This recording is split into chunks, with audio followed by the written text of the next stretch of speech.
Hello everyone and welcome to the Farmers Supply Association Agri Report. I'm Randy Klepechka, agronomist with Farmers Supply Association. We're taping the program for this month on May the 12th, and it continues to be a mostly really good start for our farmers in much of this area.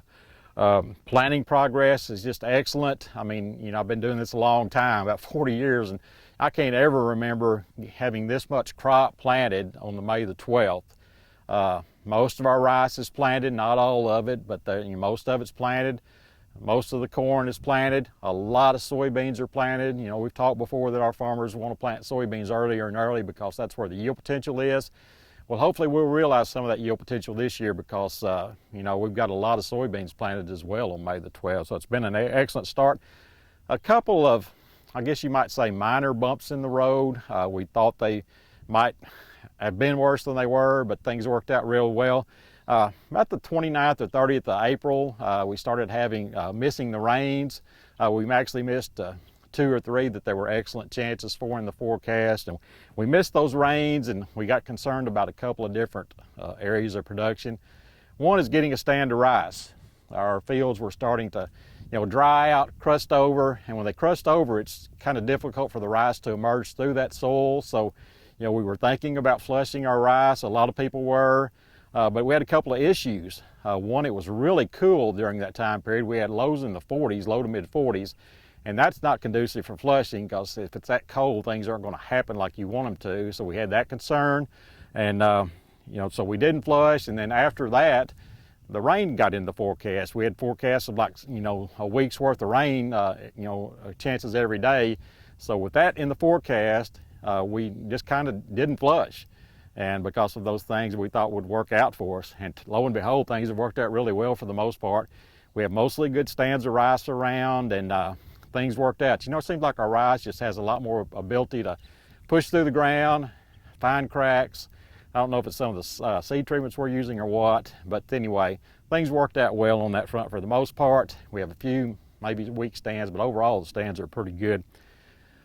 The other problem with not getting those rains is our pre-emerge herbicides, the residual herbicides not getting activated. Our first command shot got activated pretty well. Then the people that were overlaying the second shot, whatever that might be, Prowl Facet, Prowl Bolero, Prowl, More Command, whatever the case may be, those weren't getting activated like we would want to. We had maybe a couple of small showers that gave partial activation, but they weren't really the kind of activation we wanted, so we've been concerned about that. Still concerned about how that may pan out. But anyway, things are off to a good start. Looking at rice, there's really 3 things that our farmers really need to focus on early. That sets the stage for a good rice crop, so that's what we're working on right now.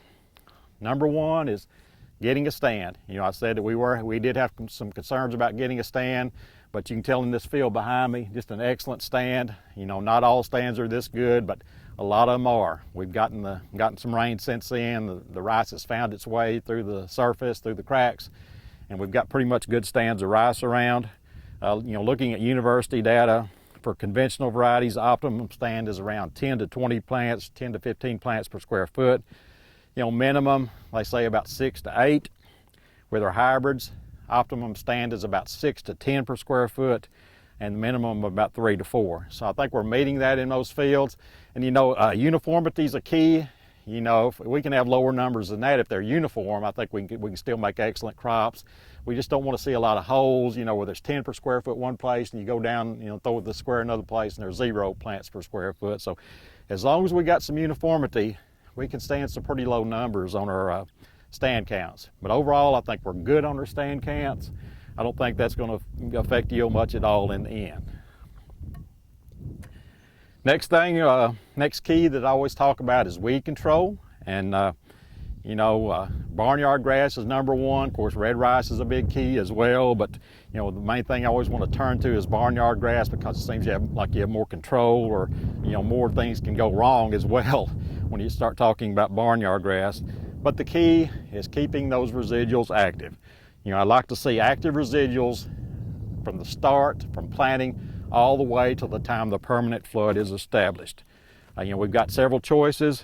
Command, Facet, Prowl, Bolero. Well, if I was a farmer, I'd like to see probably every one of them used every year because, they all offer certain things. Command and Prowl mainly for grass. Facet is really good on the black-seeded weeds. It really helps us out on that. Bolero is excellent on aquatics. Also has good rice flat sedge activity. So I like to mix, most of those, if not all of those, in my system and make preferably 3 different applications, separate applications. Now I've had a lot of farmers make 2 and balk on that 3rd one, so they're probably going to have to depend on a post-emerge application, a lot of those. But if you can get 3 in there, I think you're usually in good shape if you can get them activated. I had one farmer tell me, he said, man, I'm willing to make 4 if I need to because I fought that post-emerge battle too many times and know that it can be a real struggle. So anyway, keep the residuals active from planting all the way till the permanent flood is established. If your residuals run out, break down, whatever, then we've got to turn to those post-emerge applications. And, as I've said before, they can be very difficult. Have resistance issues to worry about, other issues to worry about. On the resistance front, the University of Arkansas has a resistance screening program. You can send barnyard grass seed head samples in the fall after they mature and have them tested for what herbicides they might be resistant to. In the past 4 years, I've sent 27 samples off from the Farmer Supply footprint. That's Jackson, Poinsett, and Cross counties. And of those 27 samples, 21 have been resistant to propanil, 21 resistant to Facet, 14 resistant to Newpath, 5 resistant to Clincher, and 2 resistant to Regiment. So you can see that can be a real issue if you're trying to depend on post-emerge weed control for your barnyard grass especially. As I said, there's other issues besides resistance. Just getting the material applied when you want to, getting the conditions you want to apply it. Weather conditions can be bad. It can be really dry. Later in the season, it gets really hot, and some of those grass herbicides don't work very well at all. Adjoining crops can be a real issue. Trying to get your field sprayed because you have an adjoining neighbor or even your own fields that would be harmed if you got any drift on it from your application. So again, another real issue right there. So that's why we want to avoid going to these post-emerge applications for grass if we can avoid it. When we do have to go to those post-emerge applications, I generally have 2 go-tos. First thing I'm going to go to usually is Rystar. That's kind of my number 1 go-to. Rystar is effective on all the grasses that we have pretty much. A couple of things. You need to get it out there preferably before you get 4-leaf grass, or at least no later than 4-leaf grass. Once that barnyard grass especially starts tillering, it becomes more difficult to kill. Now I've seen 1 to 2 tiller grass kill with Rystar in good conditions before, but again, it becomes a little more inconsistent and difficult at that time. Another thing is we want good moisture for Rystar to work. If you've got dry conditions, ground cracked open, things not growing well, Rystar is not going to work for you very well. So again, fairly small grass, good growing conditions when you apply that. And my next go-to would be Regiment. Regiment's a barnyard grass only material. You need 4-leaf rice preferably to put it out there, and it can be very effective for you as well. But again, I like to go to Rystar first, Regiment second. There's some other choices in there as well, but that's my top 2 go-to materials. Moving to the Previsia and the Max Ace variety, which some of our farmers are growing nowadays for grass control. That's the old Assure that we've used in soybeans. A couple of main things when we're making these applications. We need to avoid mixing these materials with a broadleaf or sedge material, especially in the second application. If you're going to do it, if you have to make those mixes, do it in the first application. I prefer you not do it at all because there can be antagonism from those broadleaf and sedge materials, and that'll affect the grass control from Previsia or the high card, and we just don't want that to happen. Again, Previsia is the herbicide for the Previsia system, and Max Ace for the hybrid system, the RiceTech system. Remember that high card has a siphoner in it. That's the RiceTech material for this technology. So with that siphoner in there, it's a little bit slower to act, and also you're going to definitely need sequential applications with that. Usually you're going to need sequentials anyway, but with the high card, you definitely want to have the sequential applications of Max Ace with you. Next, we want to move to sedges as the weed control component continues.